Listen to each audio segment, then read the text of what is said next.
오늘은 깨어 기도하고 기도로 깨어나십시오 라는 제목으로 하나님 말씀 나누려고 합니다. 우리가 2주 전부터 마귀의 속임수에 대해서 우리가 영적으로 대적해야 한다. 마귀의 속임수를 그러면 어떻게 이길 거냐? 하나님의 전신갑주로 무장해야 한다라는 말씀 우리 같이 나누었습니다. 그래서 진리의 허리띠를 메고 그리고 이 의의 호심경을 붙이고 평안의 복음이 준비한 것으로 신을 신고 그리고 믿음의 방패를 가지고 구원의 투구를 쓰고 그리고 성령의 검 곧 하나님의 말씀을 가지라 라는 말씀을 우리가 함께 나누었죠. 자, 그런데 그렇게 해서 내가 하나님의 전신갑주를 잘 입었어요. 입었는데 잘 무장을 하고 내가 지금 잠자고 있다면, 갑옷을 다 입었어. 근데 지금 이렇게 자고 있어요. 그러면 내가 입은 갑옷이 무슨 소용이 있을까요? 내가 하나님의 전신갑주로 무장했어. 근데 난 잠자고 있어요. 그러면 적들이 와서 금방 목을 댕강 이렇게 해버릴 수 있겠죠. 내가 하나님의 전신갑주로 무장했어요. 그런데 내가 기도하지 않고 있어요. 그러면 기도하지 않는 그 전신갑주로는 절대로 마귀를 이길 수 없다는 거예요. 그것은 오늘 본문의 구조가 우리에게 말씀해 주는 영적 원리이기도 합니다. 그래서 오늘 첫 번째로 우리가 기억해야 될 원리는 이것입니다. 깨어 기도하지 않으면 전신갑주는 고철덩어리에 불과하다는 것입니다. 내가 깨어서 기도하지 않으면 전신갑주는 그냥 오히려 거추장스러운 고철덩어리에 불과합니다. 자, 우리가 이 전신갑주에 관한 말씀 14절에서 17절까지 나왔어요. 14절에 그런 적 서서 진리로 너희 허리띠를 띠고 이렇게 시작해서 17절을 가서 보면 성령의 검 곧 하나님의 말씀을 가지라 이렇게 했죠. 자, 그리고 나서 그 다음에 18절이 이어지는데요. 이 18절은 17절에 종속되어 있는 그런 절이에요. 그러니까 이 헬라어 성경을 보면 그렇게 구성이 되어 있어요. 18절은 17절을 설명하는 내용이에요. 그러니까 성령의 검 곧 하나님의 말씀을 가지라. 내가 하나님의 전신갑주를 취했잖아요. 그러면 그것을 어떻게 가지고 어떻게 취하고 있을 것이냐를 설명하는 것이 바로 18절이라는 말씀입니다. 자, 그러면 어떻게 내가 하나님의 전신갑주를 취하고 그걸 가지고 있을 것이냐? 18절 처음에 이렇게 나오죠. 모든 기도와 간구를 하되, 모든 기도와 간구, 모든 종류의 기도, 모든 종류의 간구를 뜻해요.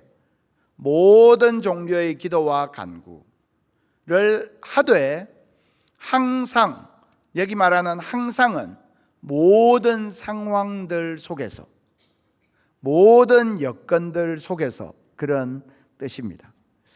자, 모든 기도와 간구를 하되, 기도와 간구에도 여러 가지 종류들이 있어요.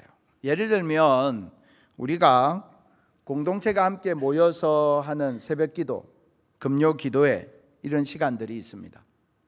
근데 우리가 좀 기억해야 될 게 있어요. 우리는 새벽기도에 참석하고 금요기도에 참석하는 것, 그러면 다 된다고 생각해요. 참석하는 것만으로도 매우 소중한 일임은 분명합니다. 그런데 중요한 건 내가 기도해야 한다는 거예요. 나는 참석을 했으니까 됐어가 아니라 실제로 내가 기도해야 한다는 겁니다. 모든 기도와 간구, 교회에서 공적으로 하는 모든 기도와 예배의 그 시간을 의미하는데, 그것에 내가 참석하는 것 귀하지만 그 시간을 통하여 기도해야 한다. 마치 우리가 학교 가는 것 자체가 목적은 아니잖아요. 가서 뭔가를 배우는 게 목적이죠. 마찬가지라는 거예요. 자, 그런데 그렇게 내가 기도의 자리에 참석을 하는 게 어떤 의미가 있느냐? 실제로 우리가요, 기도해야지 마음을 먹잖아요. 아, 내가 이런 문제를 놓고 기도해야지. 근데 마음을 먹으면 신기하게 그런 때 또 친구가 전화를 해요. 그래서 오랜만에 친구가 전화해서 야, 밥 먹자. 20년, 30년 만에 친구가 전화해서 밥 먹자는데 나가야죠. 또 내가 마음 먹고 기도를 꼭 해야지 하고 있으면 때리릉 전화가 와요. 갑자기 급한 일이 생긴 거야. 빨리 회사 가봐야 되는 거예요. 또 내가 오랜만에 기도해야지 하고 있는데 학교에서 때리릉 전화가 왔어요. 우리 애가 또 사고 쳤대. 그러면 막 부랴부랴 그냥 또 학교로 뛰어가는 거예요. 우리가 내가 기도해야지 마음 먹는데요, 실제로 기도하는 게 쉽지가 않아요. 그런데 억지로라도 교회를 나오잖아요. 억지로라도 기도의 자리에 나오잖아요. 그러면 처음에는 피곤하다. 그냥 집에서 드라마 보고 있는 게 더 편한데 내가 괜히 나왔어. 막 처음에 그런 마음 든단 말이에요. 근데 좀 지나면 내가 찬양도 하고 말씀도 듣고 하다 보면요, 기도할 제목들이 떠오르기 시작하고, 또 그렇게 떠듬떠듬 기도를 하다 보면 기도하게 되는 그런 경험을 하는 거죠. 학교도 마찬가지지 않습니까? 학교 가기가 정말 싫어. 저도 학교 가기 싫었거든요. 학교 가기 좋은 학생이 어디 있어요? 방학이 제일 좋지. 근데 학교를 가면 어떻든 뭔가를 배우게 되고 뭔가 한자라도 읽게 되더라고요. 마찬가지예요. 교회에서 하는 그런 모든 기도회, 그런 예배의 자리가 그런 의미가 있다는 거예요. 모든 기도와 간구를 하되, 여기에는 모든 종류의 기도와 간구, 그래서 교회에서 하는 공적인 그런 자리를 포함하는 거죠. 근데 그것만 있는 게 아니죠. 개인적으로 우리가 하는 기도의 시간들이 있지 않습니까? 우리 교회에도 개인적으로 작전 기도 하시는 분들이 꽤 많이 있습니다. 기도의 제목을 가지고 기도하시는 분들이 꽤 있고요. 또 특별히 어떤 문제를 가지고 금식하시는 분들, 또 철야하시는 분들 있어요. 그러니까 나에게 어떤 문제가 있을 때 내가 그렇게 하나님 앞에 개인적으로 제단을 쌓는 것 얼마나 소중한 일인지 몰라요. 모든 기도와 간구, 기도가 일반적인 기도를 뜻한다면 간구는 리퀘스트, 나에게 꼭 필요한 뭔가가 있는 겁니다. 그래서 하나님 앞에 기도하는 거예요. 그것이 간구라는 거예요. 그런데요, 그 간구에는 아주 심각한 간구들이 있죠. 예를 들어서 부도 위기에 처했을 때 하나님, 우리 기업을 지켜달라고 내가 간구해야 되는 그런 제목들이 있어요. 때로는 위중한 질병의 진단을 받았어요. 하나님 고쳐달라고, 살려달라고, 하나님 붙들어달라고 간구해야 되는 경우가 많이 있어요. 모든 기도와 간구, 그 간구가 얼마나 중요한지 모릅니다. 그런데 모든 기도와 간구를 하되 항상 성령 안에서 기도하라 라고 했습니다. 항상, 모든 상황 속에서, 그죠? 모든 상황 속에서 기도하라 라고 말씀하고 있어요. 이게 뭘 뜻할까요? 일상의 기도를 뜻합니다.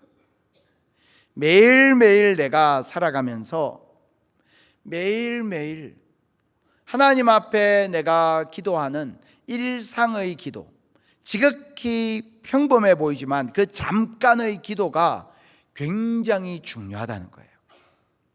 그것을 이제 기독교 역사에서는 화살 기도 이렇게 표현하기도 해요.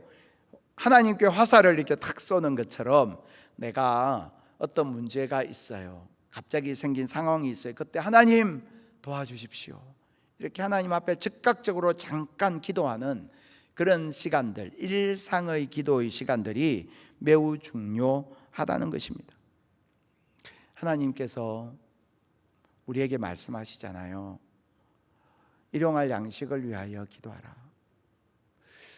일용할 양식 매일매일, 아니 우리가 뭐 하루살이 인생도 아니고 매일매일 그것을 위해서 기도해야 되느냐? 주님은요, 우리를 너무 잘 아시는 거예요. 우리는 어떤 사람이냐? 이틀치 양식만 있어도 기도 안 하는 그런 사람들이에요.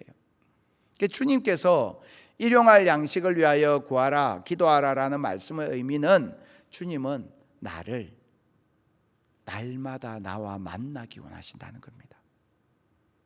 날마다 내 목소리를 듣기 원하신다는 거예요. 처음 저희 아들이 태어났을 때 아들이 너무너무 예쁘잖아요. 그래서 막 이렇게 태어나서 애가 이렇게 막 자라면서 옹알이를 하기 시작했어요. 근데 그게 너무 귀여워요. 그래 이제 옹알이를 하다가 아이들이 보통 제일 먼저 입을 열어서 하는 말이 뭐죠? 엄마잖아요. 아이들이 입을 열어 제일 먼저 하는 말이 돈 뭐 이런 거 아니잖아요. 엄마 이렇게 하잖아요. 엄마 막 이렇게 했어. 그걸 보니까 살짝 배가 아픈 거예요. 아니 아빠도 여기 있는데.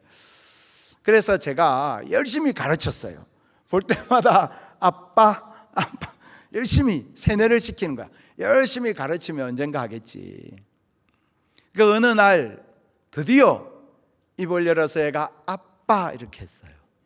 근데 그때 얼마나 기뻤는지. 와, 이 조그만 입술을 열어서 아빠라는 말을 한다는 게요, 너무 신기한 거예요. 그런데요, 그 말 한마디, 옹알이 같은 말 한마디, 엄마, 아빠,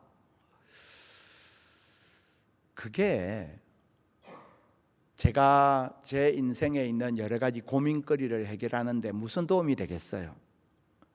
제가 그 아기가 입으로 내뱉는 말 한마디가 저에게 있는 여러 가지 심각한 상황들, 내가 뭔가 결정해야 되는 상황들, 그런 상황들에 어떤 도움이 되겠습니까? 아무 도움이 안 되죠.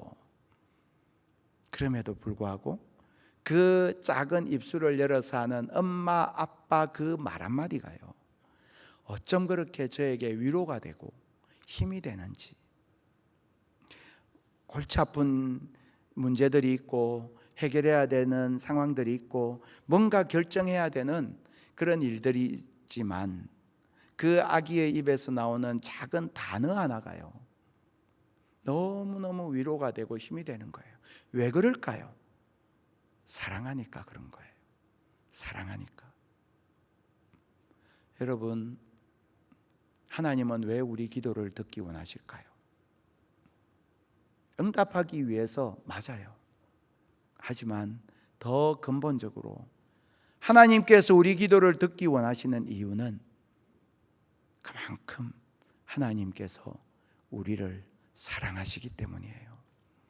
사랑하면 목소리를 듣고 싶고 사랑하면 교제하고 싶은 거예요. 그래서 주님은 우리에게 일용할 양식을 위하여 구하라, 날마다 내 앞에 나와서 너희 그 부족한 입술로 옹알이 같은 기도라도 하나님 앞에 기도하고 나와 교제하자라고 말씀하시는 겁니다. 그것이 하나님의 마음이에요. 모든 기도와 간구를 하되 항상 성령 안에서 기도하고.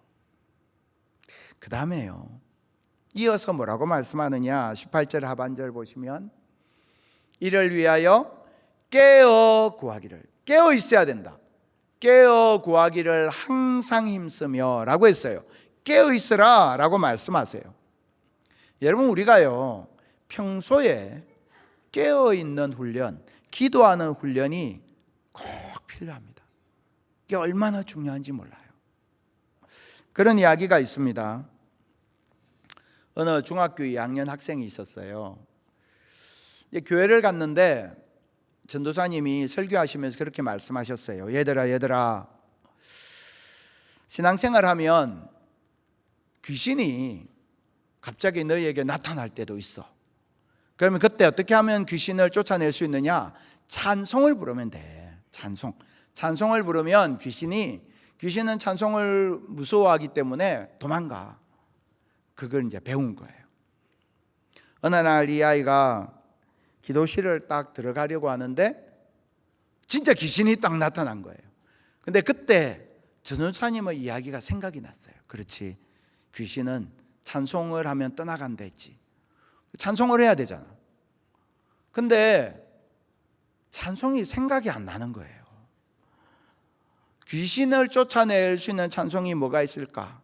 여러분 같으면 어떤 찬송가 부르시겠습니까? 뭐 찬송가에 많잖아요. 뭐 마귀들과 싸울지라 뭐 이런 거 있잖아요. 근데 이게 생각이 안 나. 야, 이 무슨 찬송을 해야 이 귀신이 떠나가지? 막 하다가 드디어 평소에 자주 불렀던 찬양이 딱 떠오른 거예요. 그래서 이 아이가 맛 좀 봐라 이러면서 이 귀신을 향해서 이렇게 불렀대요. 당신은 사랑받기 위해 태어난, 이렇게 불렀대요. 평소에 늘 이거 부르니까, 늘 축복송 이런 거 하니까 이 귀신이 그 찬송을 듣고 충격을 받은 거예요.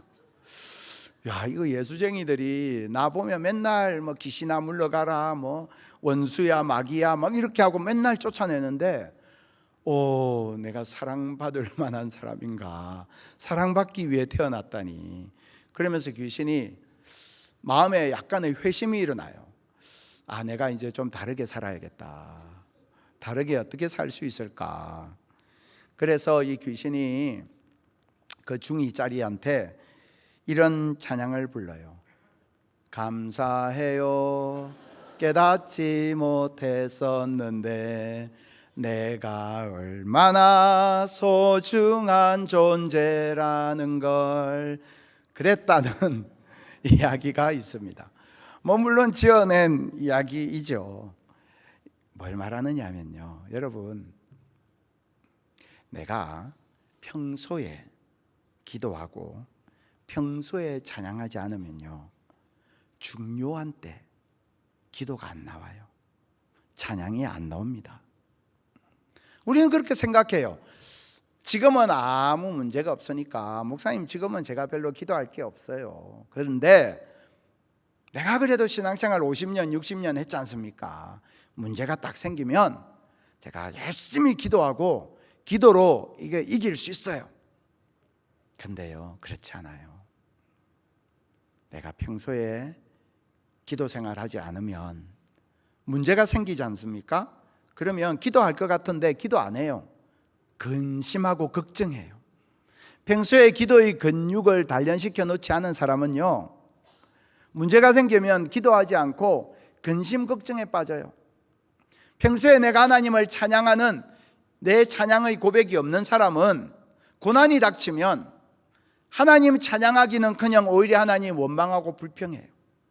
평소에 내가 하나님 앞에 기도하지 않는 사람은 문제가 생기면 기도해야 되는 그 시간에 어떻게 하느냐? 사람들에게 달려가요. 세상으로 뛰어가요. 나 좀 살려달라고. 여러분, 이게 평소에 내가 기도하지 않고 평소에 찬양하지 않고 평소에 깨어있지 않으면 절대로 문제가 생겼을 때 내가 그것을 이길 수 없다는 거예요. 그래서 여러분, 평소에 항상 깨어있는 그 훈련이, 평소에 기도하는 훈련, 평소에 찬양하는 훈련, 평소에 예배하는 훈련, 평소에 감사하는 훈련, 이 훈련이 위기의 때에 나를, 여러분을 지켜주는 하나님의 힘이 되는 줄 믿습니다. 평소가 중요하다는 거예요. 평소가 중요하다는 겁니다. 근데요, 그렇게 기도하려고 하면 막 잡념이 떠올라. 여러분, 그런 경험 많지 않습니까?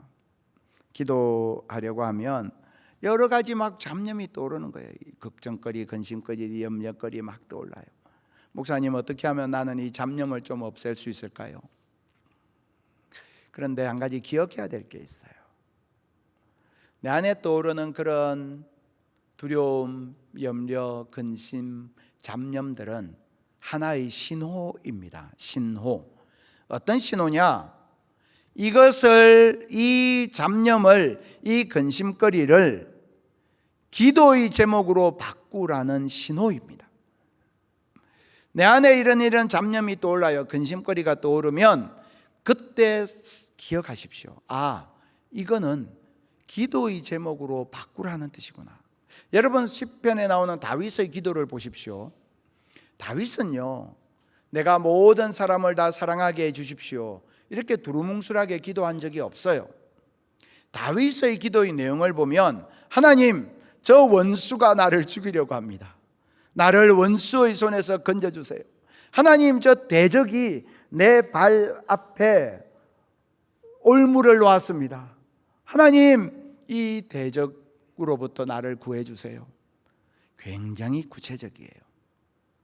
시편에 나오는 다윗의 기도를 거꾸로 하면요, 사실은 인간적으로 보면 다 염려거리였습니다. 그 염려거리를 다 기도의 제목으로 바꿨기 때문에 다윗의 기도가 구체적이고 현실적인 거예요.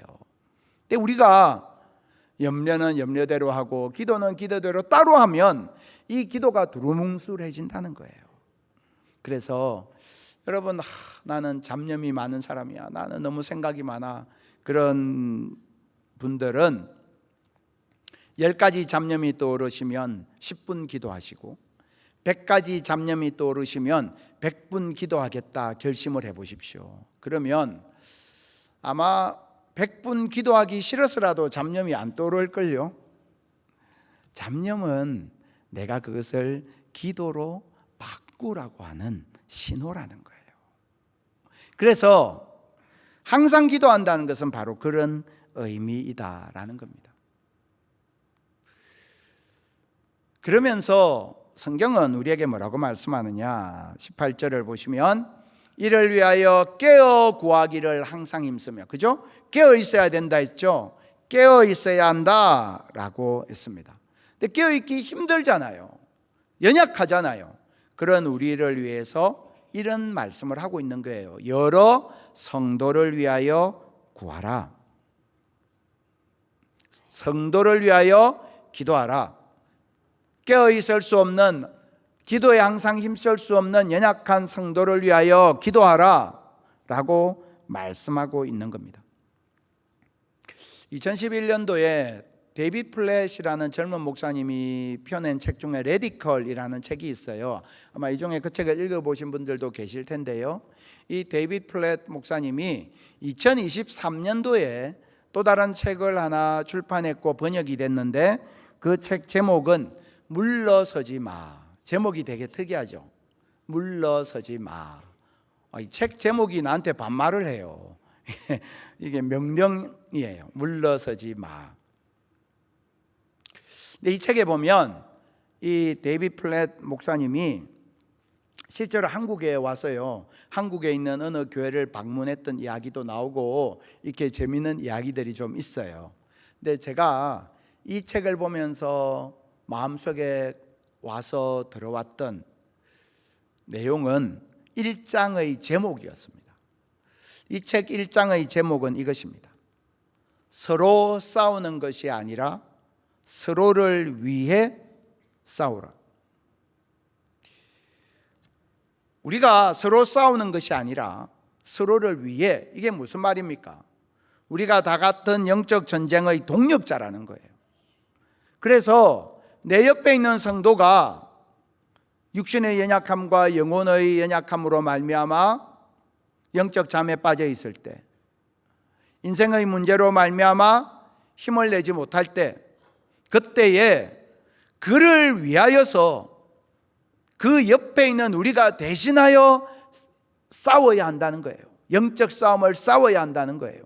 여러분, 우리 자녀들이 신앙의 위기를 겪을 때 자녀를 비난하고 자녀를 혼내는 것으로 그 자녀가 그 위기를 벗어날 수 있느냐? 아니라는 거예요. 자녀하고 싸우지 말고 우리가 해야 되는 일은 자녀를 위해 싸우라는 겁니다.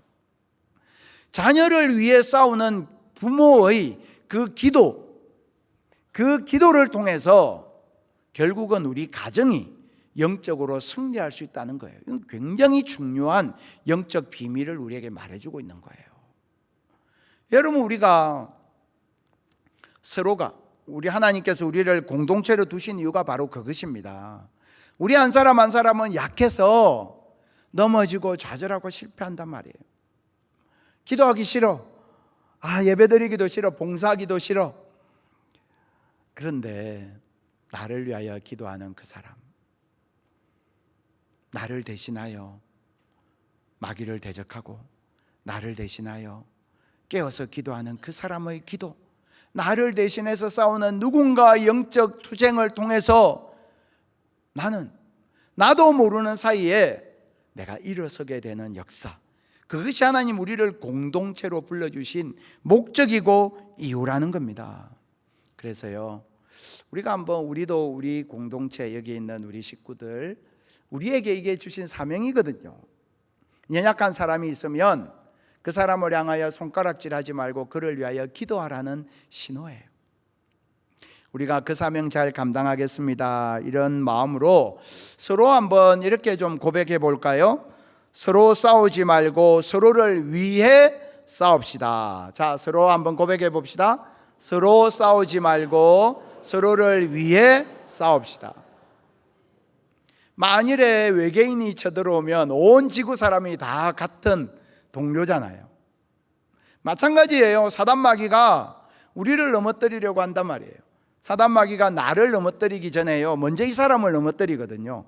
한 사람 넘어뜨려야 차례대로 넘어뜨릴 수 있어서 그런 거예요. 그러니까 이 사람의 영적 싸움을 위하여 내가 기도하는 건 나를 위한 일이기도 한 겁니다.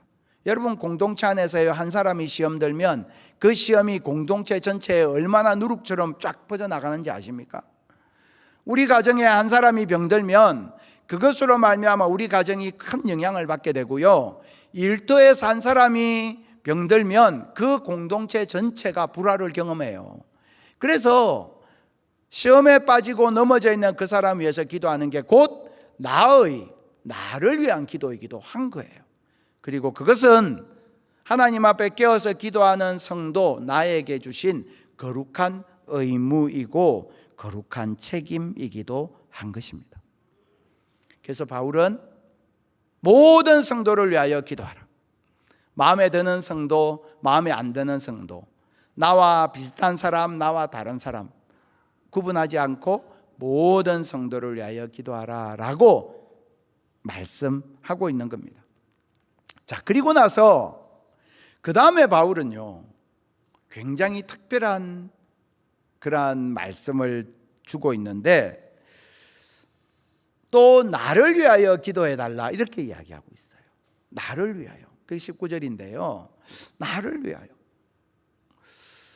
여러분, 에베소 교회 성도들이 바울을 위해서 기도하지 않고 있을까요? 에베소는 바울이 가장 오랫동안 사역했던 곳이었습니다. 에베소 교회 성도들이 감옥에 갇혀있는 바울을 위해서 얼마나 눈물로 기도하고 있겠습니까? 근데 바울이요, 나를 위해서 기도하라, 왜 이렇게 이야기하고 있을까? 에베소 교회 성도는 지금 열심히 기도하고 있어요. 그런데 바울은 왜 나를 위해서 기도하라라고 했을까? 그 이유는 기도하고 있는 제목, 기도하고 있는 내용이 달랐기 때문이에요. 에베소 교회 성도들은 바울을 위하여 주야로 기도할 때 바울이 안전할 수 있도록, 옥에서 풀려날 수 있도록 그렇게 기도하고 있었습니다. 그런데 바울은 뭐라고 기도하라고 요청하느냐? 19절 20절 같이 봅니다. 나를 위하여 구할 것은 내게 말씀을 주사 나로 입을 열어 복음의 비밀을 담대히 알리게 하옵소서. 나로 일에 당연히 할 말을 담대히 하게 하려 하심이라. 제가 이 말씀 묵상하면서 제가 만일에 에베소 교회 성도였다면 이 바울의 서신을 받아보고 눈물을 흘렸을 것 같아요. 바울은 여러분, 내가 안전할 수 있도록 풀려날 수 있도록 기도해 주십시오, 이렇게 말하지 않고 있어요. 내가 로마 황제 앞에서도 복음의 말씀을 1.1획도 가감하지 아니하고 그 말씀을 담대히 전할 수 있게 해달라고 기도하고 있는 거예요. 죽어도 좋다. 말씀을 담대히 전할 수 있도록 기도해 달라. 그 바울의 요청을 가지고 이들은 이제 기도하기 시작하는 것입니다. 기도 제목을 바꿀 수밖에 없었던 것입니다. 왜 바울은 이렇게 기도하라고 요청하고 있을까요? 20절, 나로 이 일에 당연히 할 말을 담대히 하게 하려 하심이라. 당연히 해야 될 일이 있다는 거예요. 당연히 해야 될 일이라는 거예요. 그걸 뭐라고 표현합니까? 사명이라고 말합니다. 내가 당연히 해야 될 일, 그것을 사명이라고 하는 거예요. 바울은 그것이 당연히 해야 될 일이었기 때문에 내가 복음의 말씀을 담대히 전하게 해달라고 그렇게 기도 요청하고 있는 것입니다. 에베소 교회는 이 요청을 받아서 바울을 위하여 그가 담대히 당연히 해야 될 그 사명을 감당하게 해달라고 기도하는 가운데 무엇을 알게 되느냐? 우리도 우리에게 주어진 사명이 있구나 라는 것을 발견하게 됩니다. 사도 바울이 사명을 감당하기 위해서 그것을 위하여 기도하는 가운데, 그렇지, 이건 바울의 사명이지, 그러면 내게 주어진 사명은 무엇일까? 하나님 앞에 질문하게 되는 것이죠. 그래서 여러분 아시는 것처럼 바울은 담대히 당연히 할 말을 전하게 해달라고 기도를 요청한 뒤에 어떻게 됐습니까? 정말 형장의 이슬로 사라졌어요. 그것으로 끝났느냐? 아니에요. 바울을 위해서 그렇게 기도했던 그 성도들이 자신들을 향한 그 사명을 자각하고 바울 한 명을 죽이자 수천 수만 명의 사명자들이 곳곳에서 일어나기 시작했고, 그들을 통해서 로마 제국은 복음화가 되었던 거예요. 사명을 위하여 기도를 요청했던 그 바울의 기도의 요청을 따라 기도의 제목이 바뀌니까 자신들의 인생을 보는 자기의 관점이 바뀌고, 그때 내가 어떻게 살아야 할지가 보이기 시작했다는 것입니다. 그래서 오늘 본문이 주는 두 번째 영적 원리는 이것입니다. 기도할 때 깨어있게 되고, 그리고 기도할 때 내가 걸어갈 길이 보입니다. 여러분, 기도할 때 내가 깨어있게 되고요, 기도할 때 내가 걸어가야 할 길이 보이기 시작해요. 그렇기 때문에 우리가 하나님 앞에 기도로 깨어나는 게 중요한 겁니다. 때때로 내 앞에 내가 감당할 수 없는 문제가 나를 가로막을 때 있습니다. 그때에 우리가 기억해야 될 말씀, 역대하 20장 15절입니다. 이 전쟁은 너희에게 속한 것이 아니요 하나님께 속한 것이다. 하나님 앞에 우리가 기도하며 나아갈 때, 인간적으로 내 앞에 길이 아무것도 없어요. 그러나 기도할 때 내 앞에 길이 보이고, 내 앞에 방법이 보이고, 내 앞에 크신 하나님께서 하실 일이 보이기 시작한다는 것입니다. 그래서 기도하는 사람, 하나님 앞에 무릎 꿇는 사람, 그는 내가 어떻게 걸어가야 할지를 알게 되는 것입니다. 오늘이 성령 강림 주일입니다. 성령 강림 주일을 맞이하면서 몇 주 전부터 기도하는 가운데 마음속에 그런 감동이 찾아왔습니다.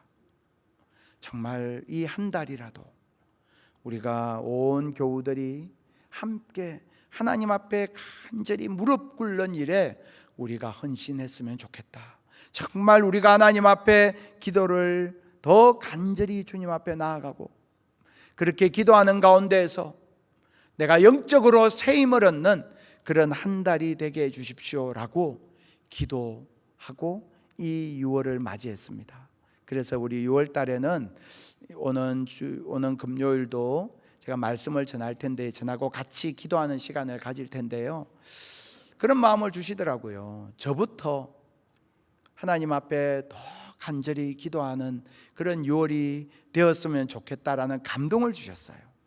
그래서 담임 목사로부터 우리 교우들에 이르기까지 하나님 앞에 이 6월에 간절히 주님 앞에 기도의 무릎을 꿇고 그렇게 기도할 때 우리 앞에 길을 보여주시고 그렇게 기도할 때 내 사명을 발견하게 하시는 하나님, 그 하나님을 만나고 경험하는 우리 공동체가 될 수 있기를 바랍니다. 가정에서, 교회에서, 일터에서 내가 감당해야 될 사명이 무엇인지 주님 앞에 기도하는 가운데 그 사명 발견하고 하나님께서 내게 주신 사명을 잘 감당하는 저와 여러분 다 될 수 있기를 주님의 이름으로 축복합니다.